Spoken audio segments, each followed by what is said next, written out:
Hello అండి, welcome back to our channel Swarna's makeovers. ఈరోజు recipe వచ్చేసి ఒక హెల్దీ సున్నుండల్ని చూపించబోతున్నాను. సున్నుండలంటే మినప సున్నుండలు కాదండోయ్, కాల్షియం అధికంగా ఉండి ఎముకల్ని దృఢంగా చేసే రాగి సున్నుండల్ని చేస్తున్నాను. ఆడవారికి ఇది ఔషధంలాగా పనిచేస్తుంది. రోజుకు ఒక లడ్డు చొప్పున తీసుకున్నారంటే బలహీనతలన్నీ పోతాయి. వీడియోలోకి వెళ్ళే ముందు మన ఛానల్ని ఎవరైనా ఫస్ట్ టైం చూస్తూ ఉంటే సబ్స్క్రైబ్ చేసుకోండి. ఇక ఆలస్యం చేయకుండా రాగి సున్నుండల్ని ఎలా చేయాలో దాని ప్రాసెస్ ఏంటో చూసేద్దాం. ముందుగా స్టవ్ వెలిగించేసుకొని ఒక ఫ్రై ప్యాన్ పెట్టుకొని 1/2 కప్పు వరకు పొట్టు మినపప్పుని వేసుకోవాలి. లో ఫ్లేమ్లోనే పెట్టుకొని కలుపుతూ బాగా వేయించుకోవాలి. మీ దగ్గర పొట్టు మినపప్పు లేకపోతే మినపగుండ్లనైనా వేసుకోవచ్చు, కానీ సున్నుండలు అనేవి పొట్టు మినపప్పుతో చేస్తేనే బాగుంటాయి. మినపప్పులో పచ్చిదనం అంతా పోయి ఎర్రగా వేగిన తర్వాత ఒక ప్లేట్లోకి తీసుకోవాలి. ఇప్పుడు అదే ప్యాన్లోకి 3 స్పూన్ల వరకు నెయ్యిని వేసుకొని జీడిపప్పు బాదాములను వేయించుకోవాలి. డ్రై ఫ్రూట్స్ ఇంత క్వాంటిటీ అని ఏం లేదండి, మీకు నచ్చినన్ని వేసుకోవచ్చు. ఇలా వేగిపోయిన డ్రై ఫ్రూట్స్ని ఒక ప్లేట్లోకి తీసుకొని అదే ప్యాన్లోకి 1 కప్పు వరకు రాగి పిండిని వేసుకోవాలి. నెయ్యిలో ఈ రాగి పిండి అంతా బాగా కలిసిపోయి పచ్చివాసన అంతా పోయి మంచి సువాసన వచ్చేంత వరకు వేయించుకోవాలి.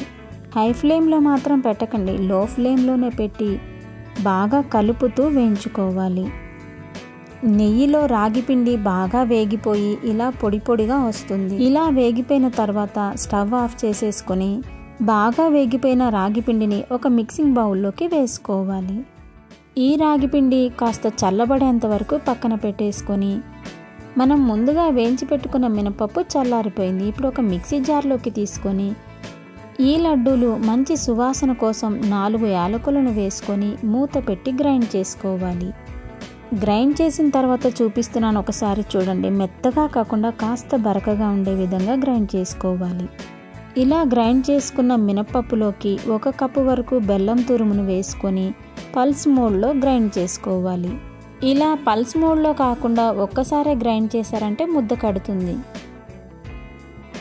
ఇలా గ్రైండ్ చేసుకున్న ఈ పిండిని రాగి పిండి తీసుకున్న బౌల్లోకి వేసేసుకోవాలి. గ్రైండ్ చేసుకున్న మినప్పప్పు బెల్లంను వేసిన తర్వాత చేతితో బాగా రబ్ చేస్తూ రాగి పిండిలో కలిసిపోయే విధంగా కలుపుకోవాలి. ఇలా బాగా కలిసిపోయిన తర్వాత మనం ముందుగా వేయించి పెట్టుకున్న డ్రై ఫ్రూట్స్ని సన్నగా కట్ చేసుకొని అందులో వేసేసుకోవాలి. వేసుకున్న డ్రై ఫ్రూట్స్ కూడా రాగి పిండిలో కలిసే విధంగా బాగా కలుపుకోవాలి.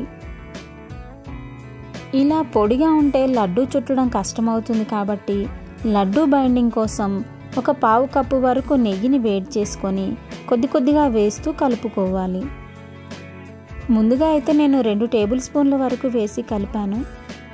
ఇలా కలిపినా కానీ అది ఉండలాగా రావట్లేదు కాబట్టి మరొక 2 టేబుల్ స్పూన్లు వేసుకొని బాగా కలిపేసుకొని ఒకసారి ముద్ద కట్టి చూస్తే ఇలా ముద్దకు వస్తున్నప్పుడు ఇప్పుడు లడ్డూ చేసేసుకుంటే సరిపోతుంది. వేసుకున్న నెయ్యి అంతా బాగా కలిసిపోయిన తర్వాత కొంచెం పిండిని తీసుకొని ఇలా ఉండలా చేసేసుకొని లడ్డూలా చుట్టుకోవాలి.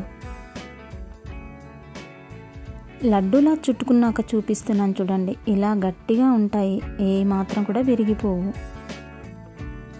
అలాగే ఇంకొకటి కూడా చూపిస్తున్నాను చూడండి, ఇలా ముద్దగా చేసేసుకొని రెండో చేత్తో ఇలా ఏలుతో ఒత్తుకుంటూ రౌండ్గా చేసేసుకోవాలి.